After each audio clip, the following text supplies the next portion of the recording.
সওয়াব অর্জন করেছে। এই পুষ মাস, এই মাঘ মাসের শীতের মধ্যে যে ব্যক্তি ঠান্ডা পানিতে ওযু করে ফজর নামাজে মসজিদে আসে, আল্লাহর নবী বলে এটাও কম জিহাদ না। কথা বলেন ঠিক না বেঠিক?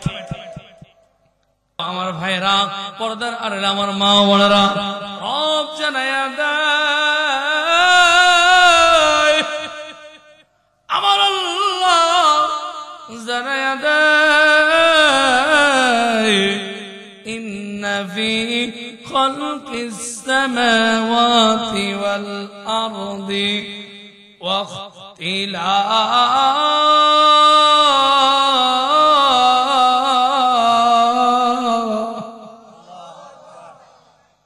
واختلاف الليل والنهار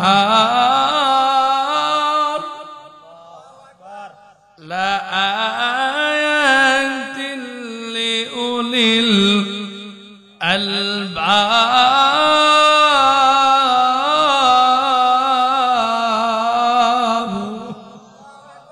আমার রব জানায় দেয় দুনিয়ার মানুষে আসমান এবং জমিনের সৃষ্টি দেন। এরা টাঙ্গাইলের সখীপুরের মুসলমান। আমার আল্লাহ জানায় দেয় আসমান বানাইছেন কে, জমিনটা বানাইছেন কে? রব জানায় দেয় আসমান এবং জমিনের সৃষ্টিতে রাত এবং দিনের যে পরিবর্তন হয়। এ আমার ভাইয়েরা, এ আমার বাবাজিরা, আপনাদের কাছে জানতে চাই, রাতের পরে দিন হয়, দিনের পরে রাত হয়, সকাল হয়, সকাল থেকে দুপুর, দুপুর থেকে সন্ধ্যা, সন্ধ্যার পরে রাত হয়, সূর্য উঠতেছে পূর্ব দিকে, অস্ত যায় পশ্চিমে। আপনাদের কাছে জানতে চাই, এই যে পরিবর্তন হয়, পরিবর্তন যিনি করে তিনি বলেন না কে? ওই চন্দ্র দেখো রাত্রি বেলা, আরো দেখো সূর্য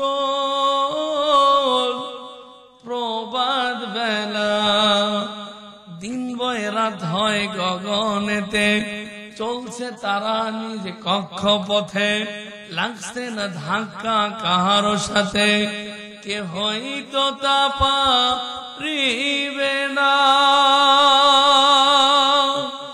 চক্ষু জুড়িয়ে যায়, খোদা প্রভুই তো করেছেন সবই, যেন করিও উপাসনা তার। আল্লাহু আকবার বলেন। খোদা প্রভুই তো করেছেন সবই, যেন করিও উপাসনা তার। আমার ভাইরা গো, উপাসনা করব বলেন না কার?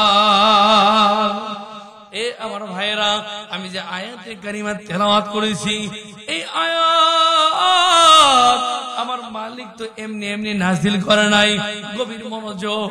আপনারা জানেন, একটা বিষয়ের উপরে একটা টপিকস নিয়ে আমি আপনাদের সামনে কথা বলি।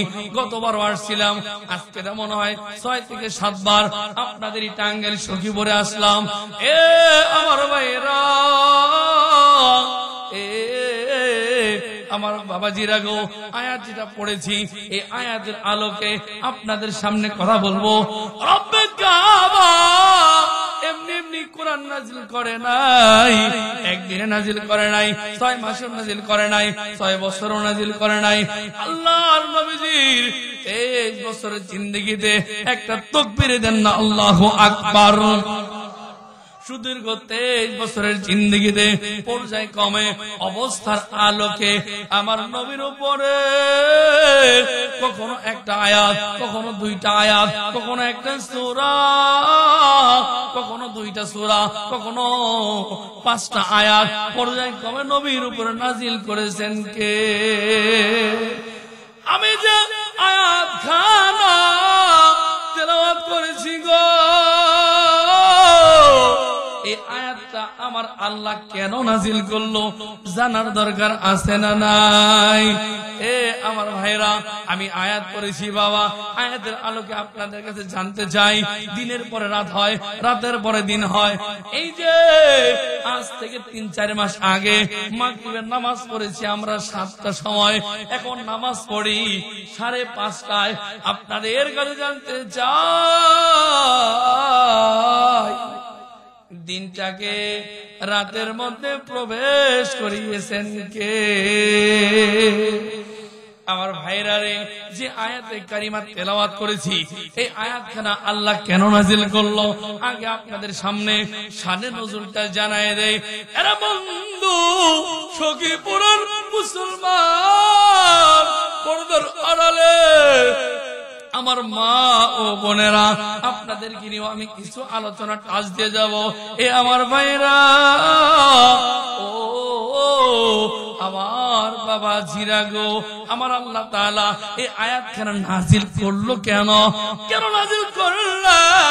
মক্কার জমিনে মুফাসসিরিনে কেরাম লেখে, কয়েকটা তাফসীর আমি পড়ে দেখেছি বাবা, আল্লাহর পয়গম্বরের উপরে এই আয়াতখানা নাজিলের প্রেক্ষাপট হচ্ছে নবীজির প্রভাব যখন ছাড়িয়া যায়, আল্লাহর পয়গম্বর মক্কার জমিনে নবুয়তি যখন প্রকাশ করে, মানুষদেরকে যখন জানায় দেয় আমি আল্লাহর পয়গম্বর, আমি আল্লাহর নবী, কাফের বেঈমানদের সহ্য হলো না।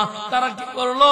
আবু জেহেল, উতবা, সাইবা, মক্কার কুরাইশরা তারা চিন্তা করে, হায়রে মুহাম্মদ তো ভাতিজা, আব্দুল্লাহর ছেলে, নিজের নবী দাবি করে, আমরা আমাদের ভাতিজার একটু পরীক্ষা করব, সত্যিকার অর্থে মুহাম্মদ ভাতিজা নবী কিনা। আপনাদের কাছে জানতে চাই, আমার নবী পরীক্ষায় পাস করবে না ফেল করবে? আওয়াজ দা বলেন না আল্লাহু আকবার। আরে বন্ধু, আল্লাহর পয়গম্বর তার প্রভাব যখন বিস্তার হইয়া যায়, নবীজির নবুয়ত যখন প্রকাশ হইয়া যায়, কাফের বেঈমানেরা আল্লাহর নবীর কাছে আসার আগে, এই আয়াতখানা নাজিল হওয়ার আগে মক্কার কুরাইশরা তারা চিন্তা করলো, কি ব্যাপার, ভাতিজা মুহাম্মদ নিজের নবী দাবি করে, সত্যিকার অর্থে সে নবী কিনা আমরা টেস্ট করব। এ আমার ভাইয়েরা, আল্লাহর নবী পৃথিবীতে আগমন করেছেন হযরত আদম আলাইহিস সালাম থেকে নিয়া ঈসা নবী পর্যন্ত, অর্থাৎ আমার নবীর আগ পর্যন্ত যত নবী আসছে, যত রাসূল আসছে, সমস্ত নবী রাসূলদের মুজিজা যদি একত্রিত করা হয়, আমার নবীর মুজিজার সমান হবে না। আমার ভাইরা গো, ও আমার বাবাজিরা, এ আমার ভাইরা, মক্কার কাফেররা মিটিং করে।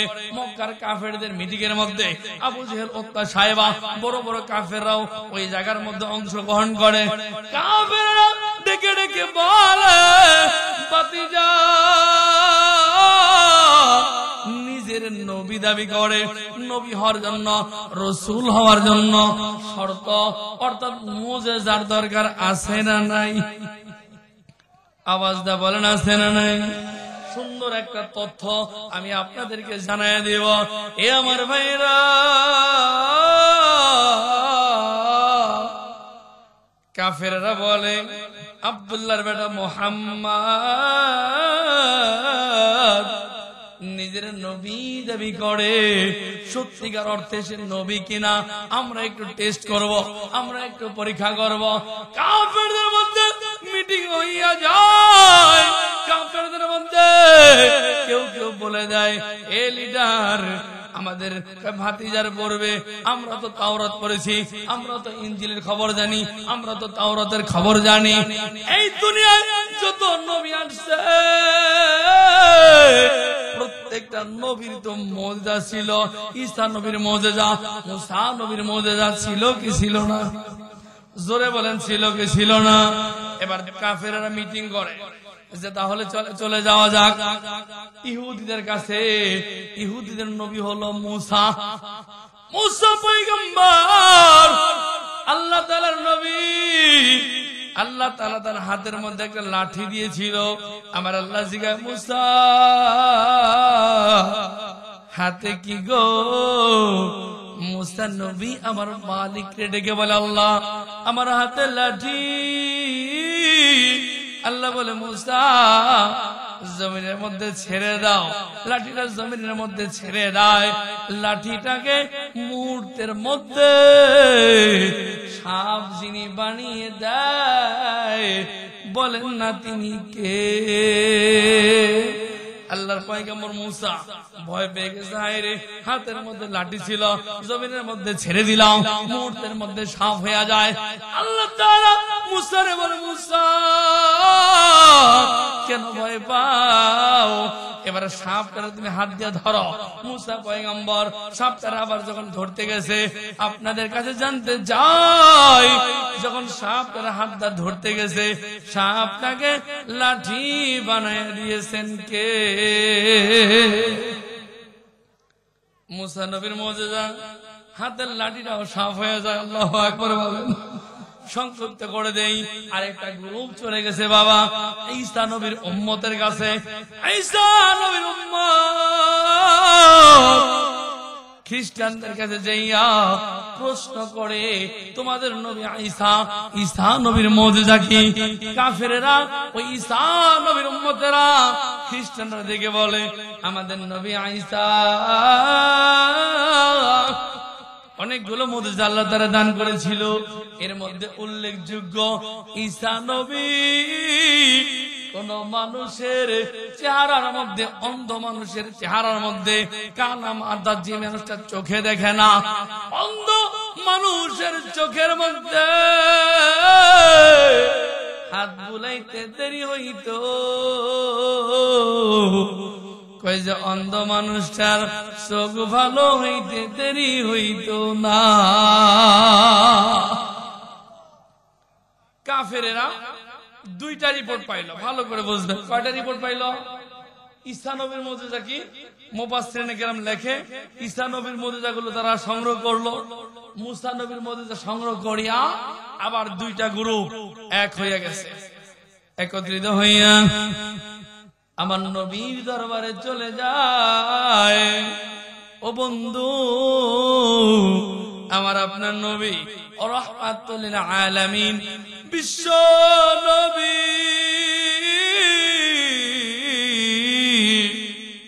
সাফা পর্বতের সাথে হেলান দিয়ে বসা ছিল। আমার ভাইরা, সাফা পর্বতের সাথে রাহমাতুল লিল আলামিন বসা।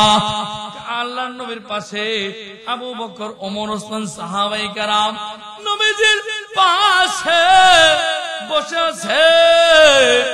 এমন মুহূর্তে ওই যে কাফেরদের দুইটা গ্রুপ এক হইয়া আবু জেহেল, উতবা, সাইবা সহ বড় বড় কাফেররা নবীজির সামনে আসিয়া প্রশ্ন করে, ভাতিজা মুহাম্মদ, তুমি যে নবী হয়েছ, নবী হওয়ার জন্য শর্ত লাগবে, মুজিজা লাগবে।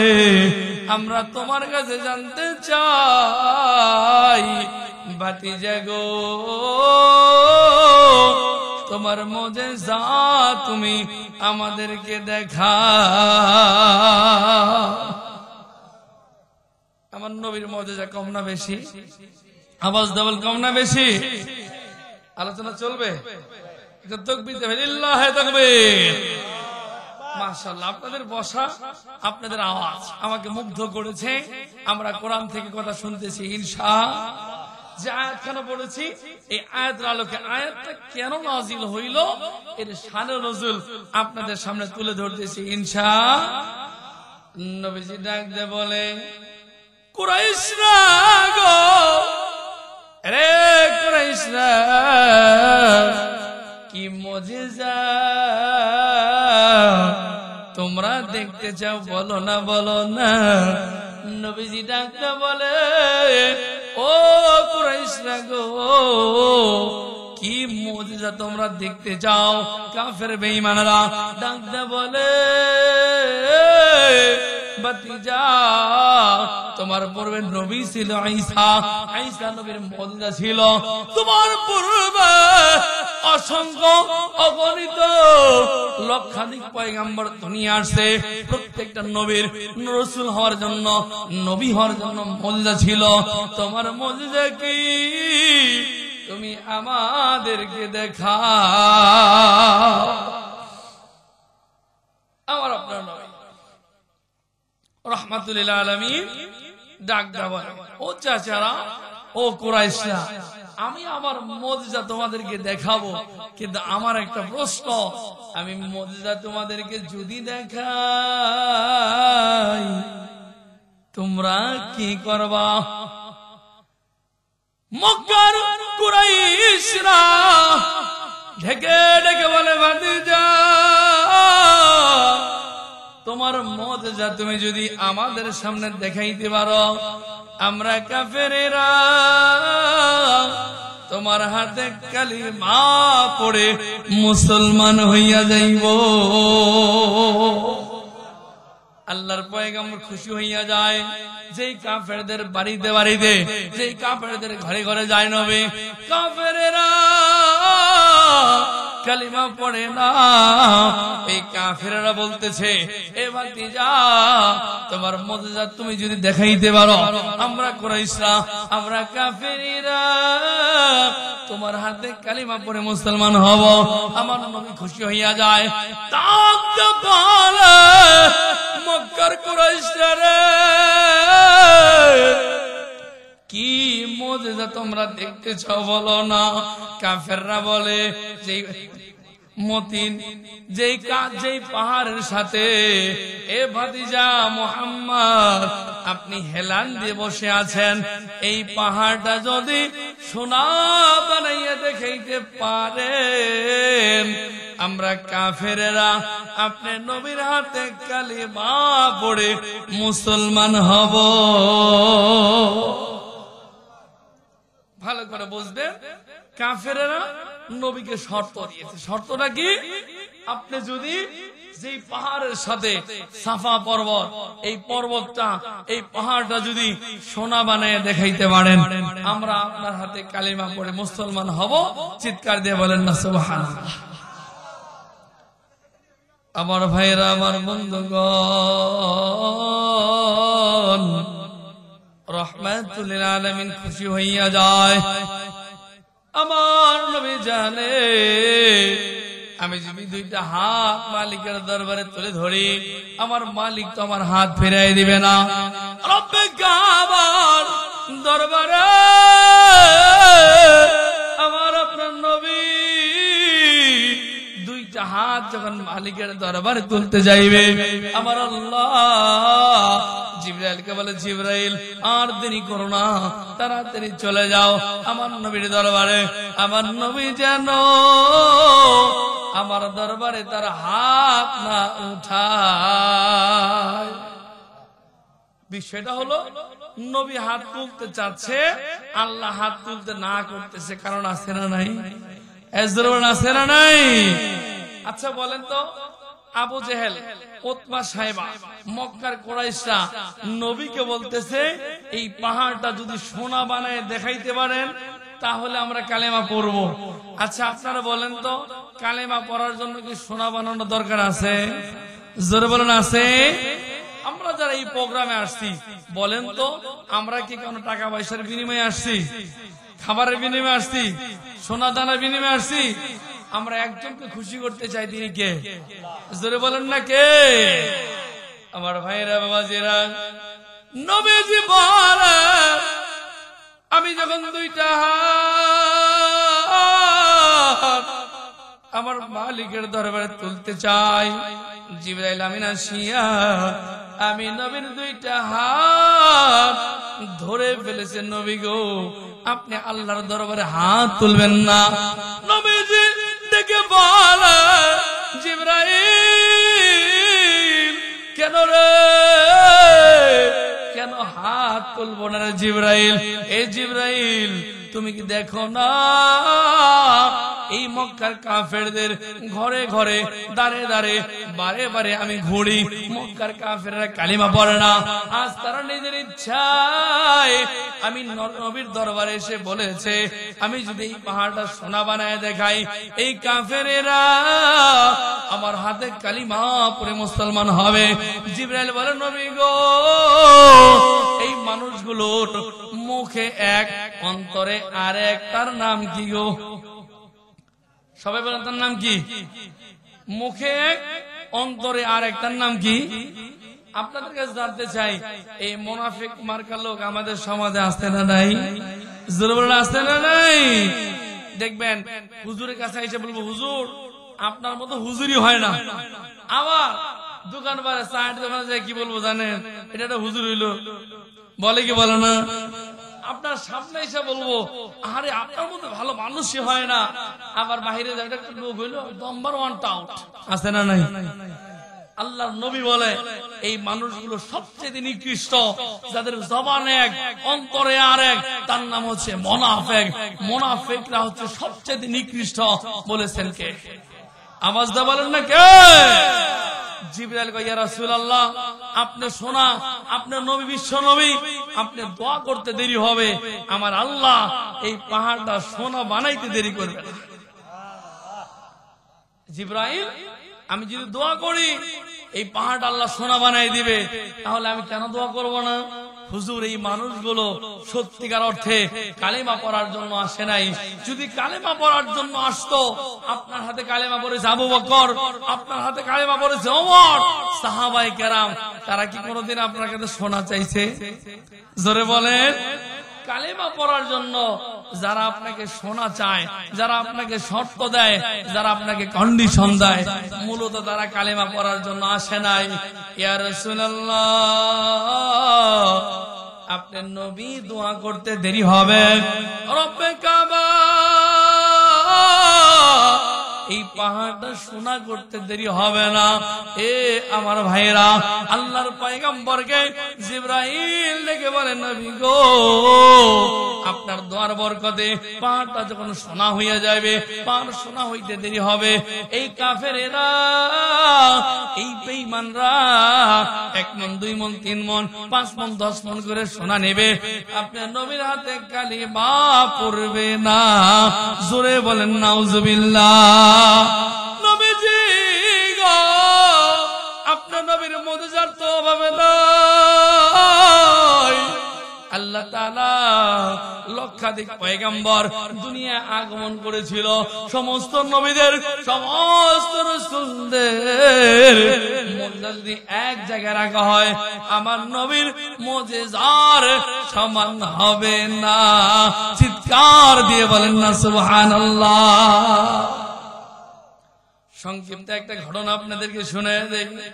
আমার ভাইরা, বিশ্ব নবী সাহাবায়ে কেরামকে নিয়া মসজিদে নববীতে বসে আছে। আমার নবীর পাশে আবু বকর, ওমর, ওসমান সাহাবায়ে কেরাম বসা ছিল। বাবা, এই মুহূর্তে গোয়েন্দা বিভাগ থেকে একটা রিপোর্ট আসলো, এ নবী মুহাম্মদ সাল্লাল্লাহু আলাইহি ওয়াসাল্লাম, নবী গো, ইয়া রাসূলুল্লাহ, ইয়া হাবিবাল্লাহ, মক্কার কাফেরেরা বদরে, উহুদে, খন্দকে পরাজয় বরণ করিয়া, নবী গো, তারা সব গোত্রগুলো এক হয়ে গেছে, তারা মদিনা আক্রমণ করতে চায়। এ আমার সখীপুরের ভাইরা, এ আমার যাদবপুরের ভাইরা, দুনিয়ার কোন মানুষের কথা না, এমন একজন মানুষের কথা আমি আপনাদের সামনে তুলে ধরেছি বাবা, যেই মানুষটার সুপারিশ তারা কোন মানুষ জান্নাতে যাইতে পারবে? এই জোরে বলেন পারবে? নবীদের কাছে রিপোর্ট আসলো, নবী গো, মক্কায় কাফেরেরা, মক্কার কাফেরেরা মদিনা আক্রমণ করবে যে কোনো সময়। আল্লাহর নবীজির হাসি মাখা মুখটা মুহূর্তের মধ্যে মলিন হয়ে গেছে। নবীজির পাশে হযরত আবু বকর বসা ছিল দাঁড়ায় গেছে। ইয়া রাসূলুল্লাহ, ইয়া হাবিবাল্লাহ, আপনি কেন চিন্তা করেন, আপনি কেন টেনশন করেন? আপনার নবীর গায়ে কাফেররা একটা আঘাত করতে পারবে না। নবীদের মুখ মলিন ছাড়ে নাই। মুহূর্তের মধ্যে হযরত ওমর দাঁড়ায় গেছে। ইয়া রাসূলুল্লাহ, আমি খাত্তাবের বেটা ওমর, যেই পর্যন্ত আপনার পাশে আছি কাফেরদের সাহস নাই আপনার গায়ে আঘাত করে নবী গো জীবন দিয়া হলেও আপনার নবীকে রক্ষা করব। চিৎকার দিয়ে বলেন না সুবহানাল্লাহ। আল কোরআনের সৈনিক আমি, আমার নেই কো পরাজয়, এক আল্লাহর গোলাম আমি, আমার এই তো পরিচয়। কথা বলেন ঠিক না ঠিক? নবীজির মুখটা তো মলিন হয়ে গেছে। সাহাবায়ে কেরামের সাথে নবীজি পরামর্শ করে গুরুত্বপূর্ণ একটা তথ্য আপনাদেরকে দিয়ে যায়। আল্লাহর পয়গম্বর সাহাবায়ে কেরামকে নিয়ে পরামর্শ করে, ও আমার সাহাবীরা, মক্কা বলে আক্রমণ করবে কাফেররা, কি করা যায়, কি করা যায়? কাফেররা পরামর্শ দেয় আমার আপনার নবীকে। নবীদের একদম বয়স্ক সাহাবী, তার নাম হলো সালমান ফারসি। বুঝে বলেন তো সাহাবীর নাম কি? সবাই বলেন কি নাম? হযরত সালমান ফারসি নবীজিকে পরামর্শ দেয়, নবী গো, মদিনায় ঢোকার রাস্তা হলো মাত্র একটা, আপনি রাস্তাটা একবারে কেটে ফেলেন, একবারে চিকন করে ফেলেন, যাতে কাফেরেরা গাড়ি নিয়ে ঢুকতে না পারে। অর্থাৎ কাফেরদের আসার রাস্তাটা আপনি কেটে ফেলেন, বন্ধ করে দেন, তারা গাড়ি নিয়ে ঢুকতে পারবে না। একসাথে 50 জন, 20 জন, 10 জন আসতে পারবে না, এমন চিকন রাস্তা করেন, 1 জন 2 জন করে আসবে। ওমর বলে, হুজুর আমি রাস্তার সামনে দাঁড়ায় থাকবো, 1 জন 2 জন 3 জন করে আসবে, আমি ওমরের তরবারি থেকে বাঁচতে পারবে না। আল্লাহু আকবার, আর জোরে বলেন আল্লাহু আকবার। নবীজি এই মতটা খুব পছন্দ করলেন। আল্লাহর পয়গম্বর বলেন, ঠিক আছে, মদিনা ঢোকার যে রাস্তা আছে সেটা বন্ধ করতে হবে। কথা বলেন ঠিক না ঠিক? দেখবেন আমাদের বাংলাদেশে যখন ওই পাকিস্তানের মিলিটারিরা, পাকিস্তানের হায়ানারা যখন আমার বাংলাদেশে আগমন করেছিল, আমার দেশের মুক্তি বাহিনীরা, তারা ব্রিজ ভাঙে নাই, সাঁকো ভাঙছে, ব্রিজ ভাঙছে, রাস্তা ভেঙে ফেলছে। কেন?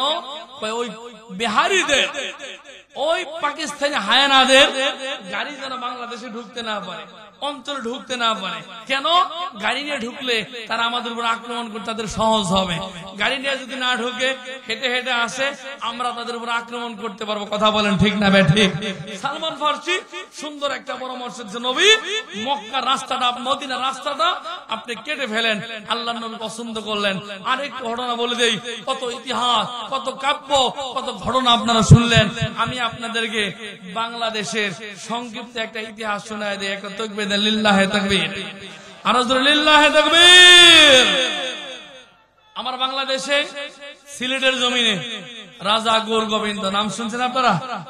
রাজা গৌর গোবিন্দ বুরহান উদ্দিন নামের একটা মুসলমান ছিল। সেই বুরহান উদ্দিনের একটা ছেলে সন্তান হয়েছে। বুরহান উদ্দিন আল্লাহর কাছে দোয়া করে, আল্লাহ আমার যদি একটা ছেলে সন্তান তুমি আমার দাও, আমি তোমার নামে গরু জবাই করে আকিকা করে তুমি আল্লাহকে খুশি করবো। বলেন না সুবহানাল্লাহ। তো বুরহান উদ্দিনের আমার আল্লাহ একটা সন্তান দিয়েছে। বুরহান উদ্দিন 7 দিনের মাথায় আমার মালিককে খুশি করার জন্য সে কি করেছে? গরু জবাই করে আকিকা করলো। এই কথা রাজা গৌর গোবিন্দের কানে চলে গেল। রাজা গৌর গোবিন্দ সে কি করলো?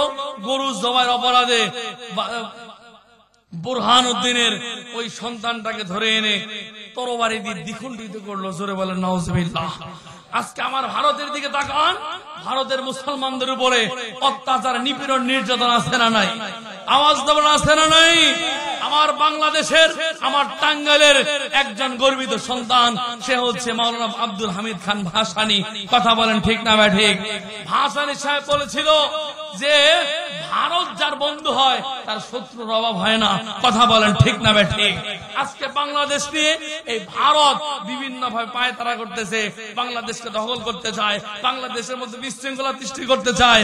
আমরা জানাই দিব, আমরা শাহজালালের উত্তরসূরি, আমরা হযরত খাজা মঈনুদ্দিনের উত্তরসূরি, আমরা তিতুমীরের উত্তরসূরি, আমরা খালেদ বিন ওলীদের উত্তরসূরি।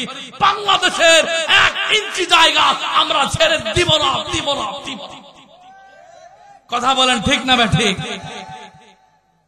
রাজা গৌরগোবিন্দ বুরহানুদ্দিনের সন্তানরা কতল করছে, আমার আল্লাহ জানায় দেয়, এই শাহজালাল, হযরত শাহজালাল রাহমাতুল্লাহি আলাইহি আল্লাহর নবীর রওজার পাশে বসিয়া কুরআন কারীমের তেলাওয়াত করে। আমার আল্লাহ তাআলা শাহজালালের ইলহামের মাধ্যমে জানায় দেয়, রে শাহজালাল,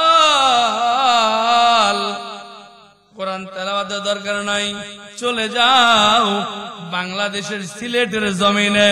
আরে টাঙ্গাইলের মুসলমান, কত ইতিহাস, কত কাব্য আপনারা পড়লেন, কিন্তু বাংলার ইতিহাস অনেকে আপনারা জানেন না। হযরত শাহজালালকে বলল, আরে শাহজালাল, নবীর রওজার পাশে কোরআন তেলাওয়াতের দরকার নাই, বুরহানুদ্দিনের ছেলেটারে কতল করেছে, যা যা সিলেটের জমিনটাকে মুসলমানের দখলে করে নে। হযরত শাহজালাল, এ আমার ভাইরা, তাকবীর একটা দেওয়া লাগবে। আপনাদের কণ্ঠের আওয়াজ দিয়েছেন কে? আওয়াজ বলেন না কে? হযরত শাহজালাল ইলহাম পাইয়া 17 জন সাথী নিয়া, আপনাদের কাছে জানতে চাই কতজন? 17 জন সাথী নিয়া হযরত শাহজালাল সিলেটের জমিনের দিকে রওনা করেছে। কিতাবের লেখক লেখে, সত্যনের সেনানি মরা, বাংলার বীর মুসলমান, আমরা অজয়, আমরা ওমর, তৌহিদি সুধা করেছি পান, উলুক মুলুক করেছি বিজয়, মাত্র 17 জন সোয়ার, যাই নামাজকে পুঞ্জি করে উথাল সুরমা দিয়েছি পার। মানিনি কো বাধা, মানিনি কো ভয়, মানিনি কো বাধা, মানিনি কো ভয়, আমরা অজয়, আমরা দুর্জয়, সত্যনের সেনানি মোরা, বাংলার বীর মুসলমান, আমরা অজয়, আমরা ওমর, তৌহিদি সুধা করেছি পান। হযরত শাহজালাল 17 জন সাথী নিয়া সিলেটের জমিনের দিকে রওনা করে। আরে যাদবপুরের মুসলমান, হযরত শাহজালাল 17 জন সাথী নিয়া সুরমা নদীর পাড়ে এসে দেখে, ওই যে রাজা গৌরগোবিন্দ গোয়েন্দা বিভাগ থেকে রিপোর্ট পাইয়া যে হযরত শাহজালাল সিলেটে আসতেছে। এ আমার বাবা, এ আমার ভাইরা, হযরত শাহজালালের আগমন শুনিয়া রাজা গৌরগোবিন্দর কাঁপুনি উঠে গেছে। রাজা গৌরগোবিন্দ সুরমা নদীর পাড়ে যতটা নৌকা ছিল সরাই নিল, ব্রিজটাও ভেঙে ফেলল, শাকও ভেঙে ফেলল। কেন ভাঙলো জানেননি? শাহজালাল যেন সিলেটে ঢুকতে না পারে। আপনাদের কাছে জানতে চাই গো, শাহজালালকে সিলেটের জমিনে যিনি প্রবেশ করাবেন তিনি কে? 17 জন সাথে নিয়া শাহজালাল সুরমা নদীর পারে এসে দেখে, ওই পারে রাজা গৌরগোবিন্দ একজন নয়, 2 জন নয়, 1000 না, 2000 না, এ আমার ভাইরা 70 লক্ষ, 70,000, কয় হাজার? 70,000 সৈন্য হাতে তরবারি দিয়া তীর ধনুক দিয়া ও পারে দাঁড় করায় রাখছে। আপনাদের কাছে জানতে চাই শাহজালালের সাথী কয়জন? ওই পারে কয়জন? কয় হাজার? এইদিকে আবার কি করছে দেখেন, লঞ্চ সরাই ফেলছে, নৌকা সরাইছে, ব্রিজ ভাঙছে, সাঁকো ভেঙে ফেলছে। শাহজালালকে সিলেটের জমিনে ঢুকতে দিবে না। আপনাদের কাছে জানতে চাই সারা শাহজালালকে সিলেটের জমিনে যিনি ঢুকাবেন, প্রবেশ করাবেন, তিনি কে? আওয়াজটা বলেন না কে? আল্লাহ আমার রব, এই রবি আমার সব, দমে দমে তন মনে তারি অনুভব। তোমার দুনিয়াতে আমি যেদিকে তাকাই, অথই নিয়ামতে ডুবে আছি যে সবাই। পাখালির গানে শুনি তসবিহ কলরব, তসবিহ কলরব। আল্লাহ আমার রব, এই রবি আমার সব। এখন মজা আলোচনা কিন্তু মনে আসছে, ওই যে কাফেররা নবীর কি দেখতে চায়? হ্যাঁ, এই ওয়াজ মুজিজা মনে আসবে ইনশাআল্লাহ। চলবে কতক্ষণ? হ্যাঁ, সারা রাত। কয় কে তাকবীর? লিল্লাহি তাকবীর। আপনাদের তো একদিন, আমগর তো প্রতিদিন। আমি যত তাড়াতাড়ি যাইতে পারি। কথা বলেন ঠিক না? ঠিক। আবার প্রধান বক্তা কিন্তু আছে। প্রধান বক্তা আছে না? প্রধান বক্তা নাই? আচ্ছা, কোন তো প্রধান বক্তা মানুষ কম হয় না বেশি হয়? আচ্ছা, আমি যে প্রধান বক্তা, আচ্ছা খিচুড়ির সময় মানুষ কম হবে না বেশি হবে? তাহলে প্রধান বক্তা আমি না খিচুড়ি? কথা কন, আমি না তবরক? ইনশাআল্লাহ তবরক তো আছে, ইনশাআল্লাহ নিয়ে যাবেন ইনশাআল্লাহ। হযরত শাহজালাল 17 জন সাথী নিয়া, দেখে নৌকা নাই, ব্রিজ নাই, লঞ্চ নাই। সাথীরা ডেকে বলে, এ আমাদের লিডার রাজা গোরগোবিন্দ, দেখেন ওপারে লক্ষ লক্ষ সৈন্য দাঁড় করে রাখছে, হাজার হাজার। বাদশাহ এ শাহজালাল, সুরমা নদী পাড়ি দিবেন কিভাবে? হযরত শাহজালাল কয়, আমরা 17 জন না, আমাদের সাথে একজন আছেন, তিনি কে? শাহজালাল সাথীদেরকে ডেকে বলে, সাথীরা আমার আপনার মতো না। শাহজালাল আল্লাহর ওলি, যেখানে যাইতো যাই নামাজ থাকতো, সুবহানাল্লাহ বলে না? হযরত শাহজালাল যাই নামাজ থাকতো। কিতাবের লেখক লেখে 2টা বর্ণনা আমরা পেয়েছি। কেউ কেউ বলে শাহজালাল ঘোড়ায় চড়ে পানির উপর দিয়ে পার হয়েছিল। কেউ কেউ বলে যাই নামাজে চড়ে পারি হয়েছিল। সুবহানাল্লাহ বলেন। কে পারি করাইছে? শাহজালাল কয়, সাথীরা টেনশন নাই, চিন্তা নাই, যাই নামাজ বিছায়া দাও। সুবহানাল্লাহ বলেন। আচ্ছা বলেন তো, যাই নামাজে পানির মধ্যে যাই নামাজ বিছাই দিছে, যাই নামাজ পানিতে ভিজে না, যাই নামাজ পানিতে, এই খেলা কার? সাথীরা বলে করে কি? সাথীরা টেনশন করো না, পানির মধ্যে যাই নামাজ যখন বিছায়া দেয়, দেখে যায় নামাজ পানিতে খায় না, ভিজে না। শাহজালাল যায় নামাজের উপরে পা রাখলো, দেখে গো পানিতে যায় নামাজ ডুবে না। আমার ভাইরা বাবাজিরা, 17 জন সাথী যায় নামাজে চড়লো। ওপারে কয় হাজার সৈন্য? জোরে বলেন না, কয় হাজার? 70,000 সৈন্য। রাজা গোরগোবিন্দ দাঁড় করে রাখছে বাবা। হযরত শাহজালাল সাথীদের নিয়া যায় নামাজ যখন চড়ছে, আমার আল্লাহ কুদরতি খেলা শুরু হয়ে যায়। যায় নামাজ পানির উপর দিয়ে চলা শুরু করছে। যায় নামাজ নদীর মাঝামাঝি যখন যায় এমন সময় আসরের নামাজে রক্ত হইয়া গেছে।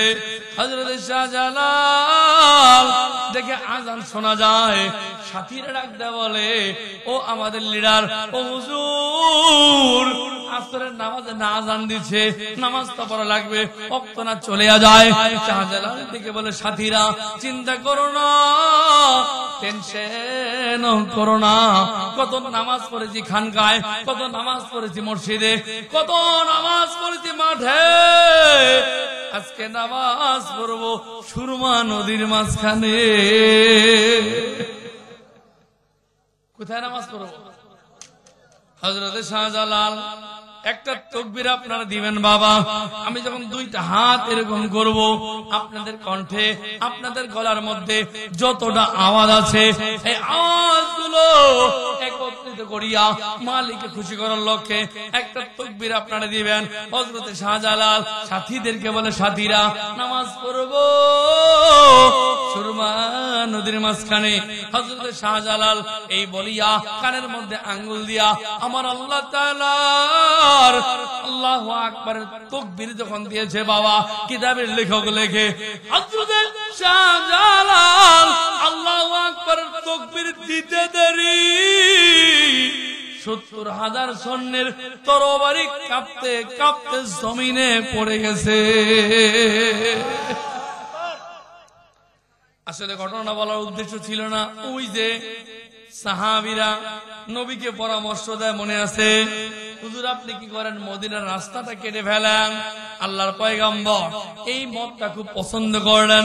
সাহাবীদেরকে বললেন, ও আমার সাহাবীরা, চলো যাই না, আজকে মাটি কাটার কাজ করব। এ আমার ভাইয়েরা, দিলটা নরম করে দেন, লম্বা সময় আমি নিব না, গভীর রাত হয়ে গেছে, আমি তাড়াতাড়ি শেষ করে দিব ইনশা। বলেন না ইনশা।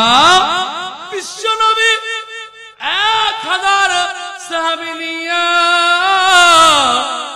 খন্দকের ময়দানে মাটি কাটার কাজ করে বাবা, পাথর কাটার কাজ করে।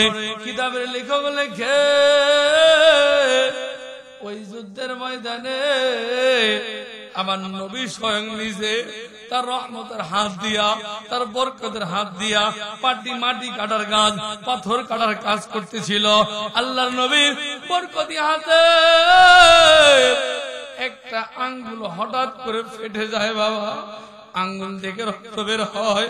আল্লাহর নবী আঙ্গুলের দিকে তাকাইয়া দেখে দর দর করে রক্ত পড়তেছে, দিলটা নরম করে দেন। এ আমার ভাইরা, আল্লাহর নবীর সাহাবী হযরত ওমর ডাকটা বলে, নবী গো, আপনার হাত থেকে রক্ত পড়ে দেন না, হাতের আঙ্গুলটা ব্যান্ডেজ করিয়া দেই। নবীজি বলে, সাহাবীরা রে, আজকে আমার হাতের আঙ্গুলটা আমার আল্লাহর রাস্তায় কুরবান করে দিয়েছি। আরে সাহাবীরা, কিয়ামতের কঠিন ময়দানে আমার গুনাহগার উম্মত যখন বিপদে পড়ে যাবে, আমি বিশ্ব নবী আমার তাজা রক্তের বিনিময়ে আমার গুনাহগার উম্মতের সুপারিশ করব। জোরে বলেন না সুবহানাল্লাহ। মাটি কাটার কাজ বড় কঠিন রে বাবা। একদিন, ২ দিন, ৩ দিন, ৫ দিন, ১০ দিন চলিয়া যায়। নবীজি সাহাবী একজন নবীজির সামনে দাঁড়ায় গেছে। আল্লাহর নবী তাকায় দেখে সাহাবীর একটা গাল আরেকটা গালের সাথে লেগে গেছে, চোখে নিচে কালো আবরণ, ঠোঁট দুইটা শুকনা। নবী ডাকতে বলে, সাহাবী রে, তুমি কি কিছু বলতে চাও?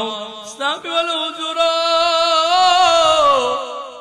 বলতে তো চাই, নবী গো সাহস পাই না।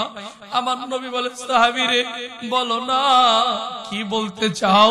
সাহাবী বলে, হুজুর খন্দকের ময়দানে মাটি কাটার কাজ বড়ই কঠিন, খাবার যা নিয়ে আসছিলাম নবী গো, খাবার সব ফুরায় গেছে, পেটের ক্ষুধাও তো সহ্য হয় না, পেটের যন্ত্রণাও সহ্য হয় না, এদিকে খাবার নাই, মাটিও কাটতে পারি না। নবীজি ডাকতে বলে, এ যাদবপুরের মুসলমান, দিলটা নবীর জন্য নরম করে দেন। আমার নবী ডাকতে বলে, সাহাবী কতটা ক্ষুধা লাগছে রে? সাহাবী বলে, হুজুর কতটা ক্ষুধা লাগছে বলতে পারবো না, তবে ক্ষুধার যন্ত্রণা নিভানোর জন্য আমি সাহাবী আমার পেটের মধ্যে একটা পাথর বেঁধে রাখছি। নবীজি ডাকতে কয়, সাহাবী রে, তোমার পেটের মধ্যে একটা পাথর তুমি বেঁধে রাখছো, তুমি কি জানো আমি রাহমাতুল লিল আলামিন, আমি বিশ্ব নবী, আমি আমার পেটের ক্ষুধা নিবারণের জন্য আমি যদি চাই রে, আমার আল্লাহ আসমান থেকে আমার জন্য খাবার পাঠাবে।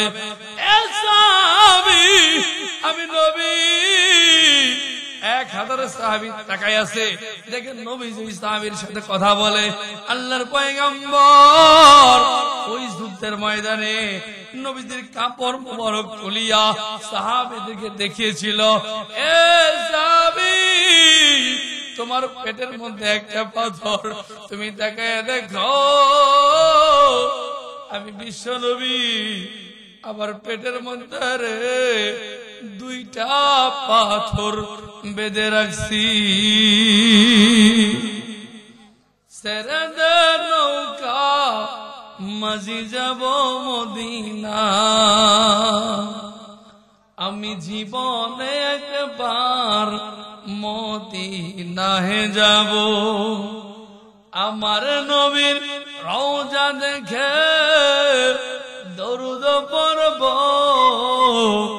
আমি জীবনে একবার মদিনাহে যাব। আল্লাহু আকবার, আরো জোরে বলেন আল্লাহু আকবার। নবীজির পেটের মধ্যে কয়টা পাথর? আরে আমার ভাইয়েরা, নবীজির একজন আসে, তার নাম হলো হযরতে জাবের। নবীজির পেটের মধ্যে পাথর দেখিয়া হাউ মাউ করে কেঁদে দিয়েছে। আল্লাহর নবী ডাক দেয়, জাবের রে কেন কাঁদি? জাবের কয়, নবী গো, আপনার জন্য যুদ্ধ করার জন্য আসছি, আপনার জন্য জীবন দিব, কিন্তু আপনার পেটের মধ্যে পাথর আমি জাবের বরদাস্ত করতে পারি না। নবীজি গো, আমার একটু অনুমতি দেন, আমি একটু বাড়িতে যাব, আপনার নবীর জন্য খানা নিয়ে আসবো। জোরে বলেন না সুবহানাল্লাহ। হযরত জাবের নবী বলি, ইয়া রাসূলুল্লাহ, আপনার জন্য যুদ্ধের ময়দানে যুদ্ধ করার জন্য আসছি, জীবন দিব, আপনার নবীর পেটে পাথর আমি জাবের সইতে পারি না। নবীজি বলে, জাবের কি করতে চাও? ইয়া রাসূলুল্লাহ, আপনি অনুমতি দিলে আমি একটু বাড়িতে যাব, আপনার জন্য খাবার নিয়ে আসবো। চিৎকার দিয়ে বলেন আল্লাহু আকবার। জাবের দৌড়াইতেছে বাড়ির দিকে, বাড়ির সামনে যাইয়া বিবি বলতেছে, বিবি তাড়াতাড়ি ঘর থেকে বের হও। বিবি ঘর থেকে বের হয়ে দেখে তার স্বামী জাবের, স্বামী গো, আপনি যুদ্ধের ময়দান থেকে কেন আসছেন? আপনারা যুদ্ধে গেছেন? বলতেছে, বিবি রে এমনি এমনি আসি নাই, আমার নবীর পেটের মধ্যে পাথর দেখে আসছি, দেখতে ঘরের মধ্যে কোনো খাবার আছে কিনা। হযরত জাবেরের বিবি ঘর তালাশ করে দেখে মাত্র 3.5 কেজি আটা আছে। একটা তাকবীর দেন, লিল্লাহি তাকবীর, আর লিল্লাহি তাকবীর। কয় কেজি আটা বলেন? কয় কেজি? 3.5 কেজি আটা। জাবের বলে, বিবি তাড়াতাড়ি আটাগুলো দিয়ে রুটি বানাও, আমার নবীর পেটে পাথর দেখে আসছি, রুটি বানাও, নবীকে দাওয়াত করব, আমার নবীকে আমি পেট ভরে খানা খাবো। চিৎকার দিয়ে বলেন না সুবহানাল্লাহ। বিশ্ব নবীর সাহাবী জাবের এই কথা বলেছে। বিবি বলে, স্বামী গো, আপনি নবীকে রুটি খাওয়াবেন, তো রুটি তো শুকনা রুটি নবী খাবে কেমনে? জাবের বলে, বিবি আমার নবীকে আমি রুটির সাথে আমাদের যে একটা ছাগলের বাচ্চা আছে এই ছাগলটা আজকে নবীর জন্য জবাই করে দেব। আর আল্লাহু আকবার বলে। আমার ভাইরা, কিতাবের লেখক লেখে ওই দিন জাবেরের বাড়িতে একটা ছাগল ছাড়া আর 3.5 কেজি আটা ছাড়া কিচ্ছুই ছিল না, কিন্তু জাবেরের বাড়িতে ও রহমতের ডালা ঢেলে দিবেন কে? জোরে বলেন না কে? মজা আসতেছে। হযরত জাবের খুশি হয়ে গেছে, ছাগল জবাই করিয়া ছাগল জবাই করে চলে যাচ্ছে নবীর দরবারে, খুশি নবীর দাওয়াত করে। আল্লাহু আকবার বলবেন না? নবীজির সামনে দাঁড়ায় গেছে। নবীজি আসসালামু আলাইকা ইয়া রাসূলুল্লাহ, আসসালামু আলাইকা ইয়া রাসূলুল্লাহ। নবীজি তাকায় দেখে জাবের মুস্কি মুস্কি হাসে। কে জাবের? নবী গো, আমার বাড়িতে আপনার নবীর দাওয়াত। সুবহানাল্লাহ বলেন না? আচ্ছা বলেন তো, যেই মানুষটার পেটের মধ্যে পাথর, ওই মানুষটার দাওয়াত দিচ্ছে, মানুষটা খুশি হবে না বেজার হবে? আমার নবীর মলিন মুখটা হাসি মাখা হয়ে গেছে। আল্লাহু আকবার বলেন। নবীজি জাবেরের দিকে মুখ ছিল, নবীজি জাবেরের থেকে ঘুরিয়া 1000 সাহাবীরে লক্ষ্য করে বলে, ও সাহাবীরা শোনো, জাবের আমার দাওয়াত দিছে, আমি নবী তোমাদেরকে দাওয়াত দিলাম। সুবহানাল্লাহ বাজিয়ে বললেন তাকবীর, লিল্লাহি তাকবীর। আচ্ছা বলেন তো, কোন বিয়ে বাড়িতে 100 জন মানুষ আসার কথা, যদি আসে 500 জন, তো বাড়িওয়ালার টেনশন আছে না নাই? জাবের তো দাওয়াত দিছে নবীরে খাওয়াবে, কিন্তু জাবেরের দাওয়াত পাইয়া নবী কয় হাজার দাওয়াত দিছে? আওয়াজ দেন, কয় হাজার? 1000 সাহাবীর দাওয়াত দিছে। জাবের তো টেনশন, হায় হায় সর্বনাশ, দৌড়ে দিছে বাড়ির দিকে, বিবির কাছে বলে, বিবি সর্বনাশ, স্বামী গো কি হয়েছে? বিবি, আমি তো আমার নবীরে খাওয়ানোর জন্য দাওয়াত দিয়েছি, কিন্তু নবী তো 1000 সাহাবীরা দাওয়াত দিয়েছে। বিবি বলে, স্বামী আপনি কি নবীরে বুঝাই বলেন নাই যে আমাদের আয়োজন কিন্তু এরকম? জাবের বলে, বিবি রে, আমার নবীরে বলার আগেই আমার নবী তো সাহাবীদেরকে দাওয়াত দিয়েছে। আল্লাহু আকবার বলে। আপনাদের এলাকা আজকে আসছি, আমার এই যে মঞ্জুরুল শিকদার ভাই, তার বাড়িতে চমৎকার রান্না করেছে আমার মা, আমার বোনেরা। দোয়া করি, আমাদের মা বোনদের একটা ভালো গুণ আছে, দেখবেন যে হুজুর দাওয়াত দিলে ওই দিন মা বোনেরা কিন্তু সুন্দর করে রান্না করে। করে কি করে না? আমি আমাদের বাড়িতে কোনদিন হুজুর দাওয়াত দিলে আমার মা বলতো আমাদেরকে, আজকে তোরা আগে খাবি না, আগে হুজুর খাবো তারপরে তোরা খাবি। কথা বলে ঠিক না ভাই? ঠিক। হুজুরকে খাওয়ানোর পরে আমরা কিন্তু বাড়ির মানুষদেরকে খাওয়াই। খাওয়ানোর ক্ষেত্রে একটা সম্মান আছে না নাই? আমার ভাইরা বাবাজিরা, মা বোনদের এটা ভালো একটা গুণ, কিন্তু এখানে প্রশ্ন আছে। এই গুণটা করার আগে আমি অনেক জায়গায় এই কথাটা বলেছি, দাওয়াত তো খাওয়াবেন, কিন্তু দাওয়াত খাওয়ানোর ক্ষেত্রে আমি আপনাদের একটা মেসেজ দিয়ে যাই। আমি আমার মসজিদে আমার মুসল্লিদেরকে লক্ষ্য করে জুমার নামাজের সময় বলেছিলাম, আমাকে কেউ দাওয়াত দিবেন না। আপনারা বলেন তো, কোন ইমাম যদি বলে আমাকে কেউ দাওয়াত দিবেন না, তো ওই ইমামের ইমামতি কি থাকবে? জোরে বলেন, থাকবে? আমি যখন বলছি যে আমাকে কেউ দাওয়াত দিবেন না, আমার মুসল্লিরা অবাক দৃষ্টি তাকিয়ে আছে, আরে হুজুর এটা কি বলে, কেন দাওয়াত দেওয়া যাবে না? মানে চোখের চাউনিতে বুঝলাম তারা অবাক হয়ে গেছে, কারণ ইমামরে কে না খাওয়াইতে চায়? কথা বলেন ঠিক না বেঠিক? তো আমি তাৎক্ষণিক তাদেরকে বুঝিয়ে দিলাম যে দাওয়াত ওই বাড়িতেই খাবো যেই বাড়ির দাওয়াত, যেই বাড়ির খাবার তার মা খায়, তার বাবা খায়। মা বাবাকে না খাওয়াইয়া হুজুরের দাওয়াতটা খাওয়াবেন, ওই দাওয়াতের 4 পয়সার দাম নাই। কথা বলেন ঠিক না বেঠিক? ভুল বললাম বাবা? আপনার বাবা মাকে না খাওয়াইয়া এই পৃথিবীর সর্বশ্রেষ্ঠ মানুষ আমার নবী বলে, আল্লাহ কোরআনে বলে, ওয়াকাদা রাব্বুকা আল্লা তা'বুদু ইল্লা ইয়াহু ওয়া বিল ওয়ালিদাইনি ইহসানা। আমার মালিকের পরে ইবাদত করতে হবে, খেদমত করতে হবে। মালিকের ইবাদতের পরে 2 জন মানুষের, একজন হচ্ছে তোমার বাবা, আরেকজন হচ্ছে তোমার মা। বলেছেন কে? আওয়াজ। আমি যখন বলছি ভাঙাই দিলাম, আমার ভাইরা আমারে কেউ দাওয়াত দিবেন না। কোন বাড়িতে? যেই বাড়ি তার মা খায় না, তার বাবা খায় না, বাবা মাকে না খাওয়াইয়া আপনি হুজুর খাওয়াবেন। আমি আপনাদেরকে মেসেজ দিয়ে যাই, আমি আপনাদেরকে মাসআলা দিয়ে যাই। এ যুবক ভাইরা, পর্দার আড়ালে আমার মা বোন যারা আসছেন, আমার বোনদেরকে বলবো, শাশুড়িকে বোঝা মনে হয়, শ্বশুরকে বোঝা মনে হয়, ও বোন, ও মা, তোমাকে আমি বলে যাচ্ছি, তোমার শাশুড়ি, তোমার শ্বশুর কিন্তু একদিনে বৃদ্ধা হয় নাই, বৃদ্ধ হয় নাই। তোমার শাশুড়ি একদিন এই বাড়িতে লাল কাপড় পরিয়া একদম বধূ বেশে এই বাড়িতে এসেছিল। কথা বলেন ঠিক না ঠিক? আজকে তুমি তোমার শাশুড়িকে বৃদ্ধা মনে করে ক্ষমতা পাইয়া তাকে তুমি আদর করো না, সম্মান করো না, স্বামী নিয়ে ভিন্ন হয়ে যাও, তাদের ভরণ পোষণ খাবার দিতে চাও না। ও বোন, তোমাকে বলে যাই, 15-20 বছর পরে না তুমিও তো শাশুড়ি হবা। কথা বলেন, কথা বলেন, নাকি হবেন না? আপনারা হবেন না মানে হইতেই হবে। কে বানাবে? কে বানাবে? আল্লাহর নবী বলে, এই পৃথিবীতে আমার আল্লাহ দুইটা শাস্তি না দিয়ে আপনার মৃত্যু দিবে না। একটা হচ্ছে যে নবীর সাথে বেয়াদবি করে, 2 নম্বরে যেই ব্যক্তি বাবা মার সাথে বেয়াদবি করে। বাবা মার সাথে বেয়াদবি করলেন, কিয়ামত মৃত্যুর আগে আল্লাহ তাআলা আপনাকে এই বেয়াদবির শাস্তি দিয়া তারপর মৃত্যু দিবে। কথা বলেন ঠিক না ঠিক? ওই যে দাদি নাতি দেখবেন আগেকার যুগে ওই যে হাঙ্কি আসাল লাগো, আপনার এলাকায় কি বলে? হাঙ্কির মধ্যে তো দাদিরে খালি হাঙ্কির মধ্যে খেতে দেয়।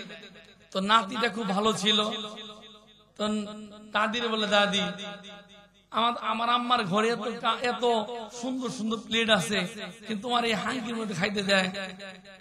তোর আম্মার কিছু কইস না।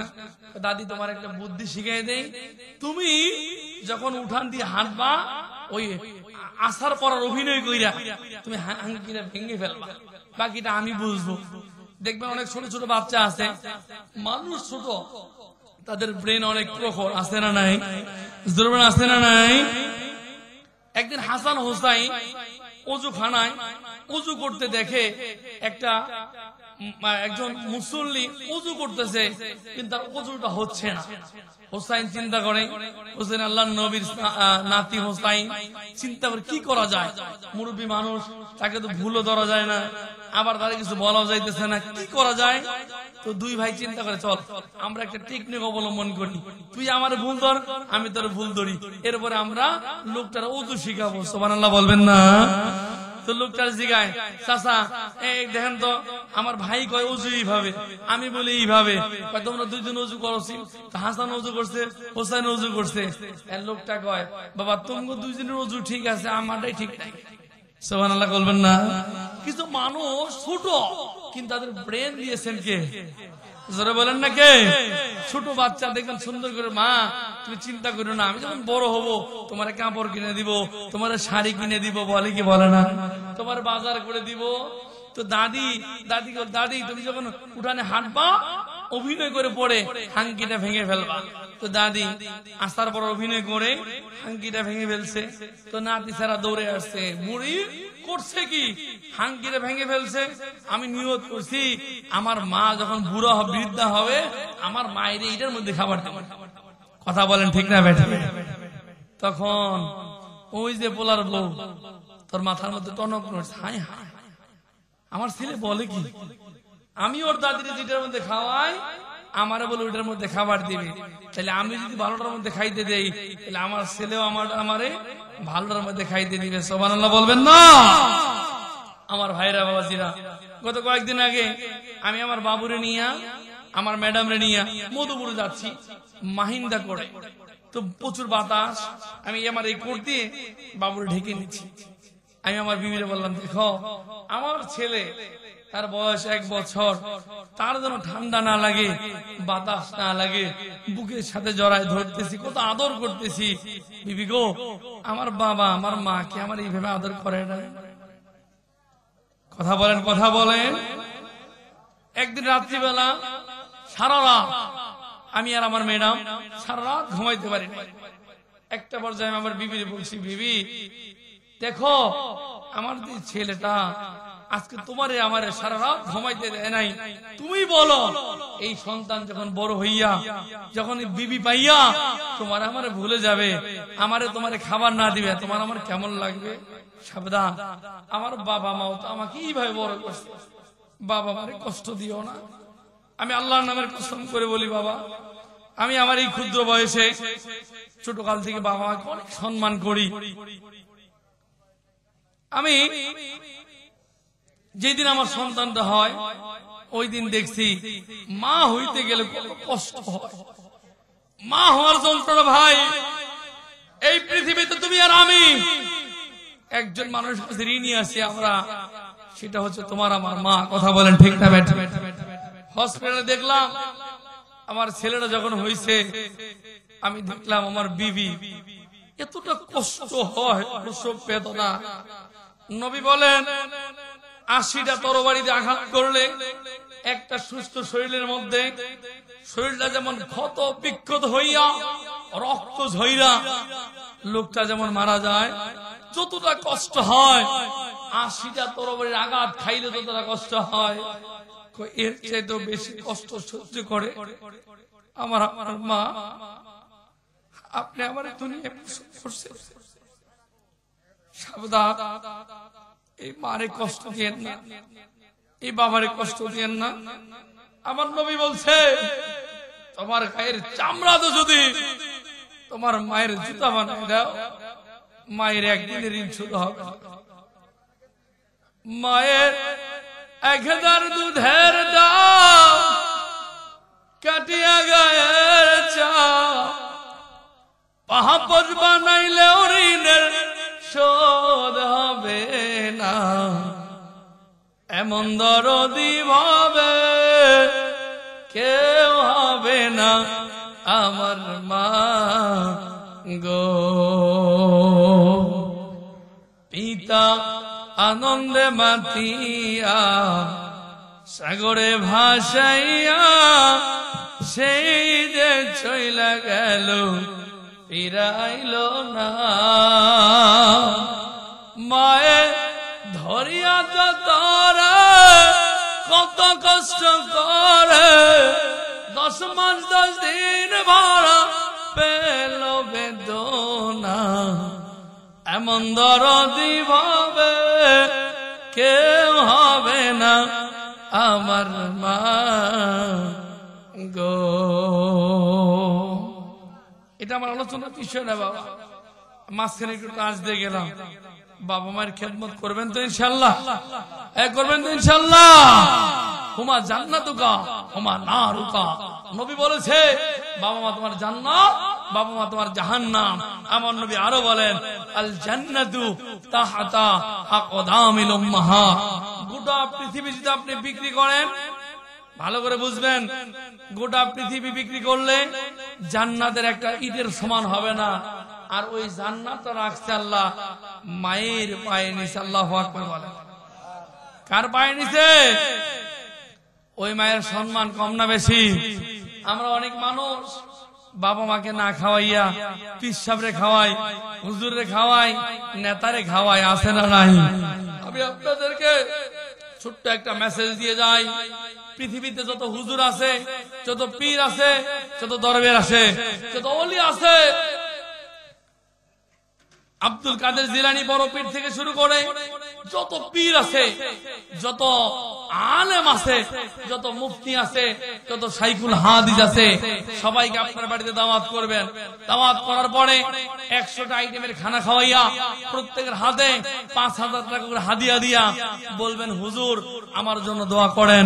আমি আল্লাহকে সাক্ষী রেখে বলি, আল্লাহি তাল্লাহি বিল্লাহি, মালিকের নামে কসম করে বললাম, কোটি কোটি হুজুর, কোটি কোটি শায়েখ, কোটি কোটি দরবেশ, কোটি কোটি আলেম ওলামা, পীর মাশায়েখের চাইতে তোমার দুঃখিনী মায়ের দোয়া আমার আল্লাহর কাছে বেশি কবুল হয়।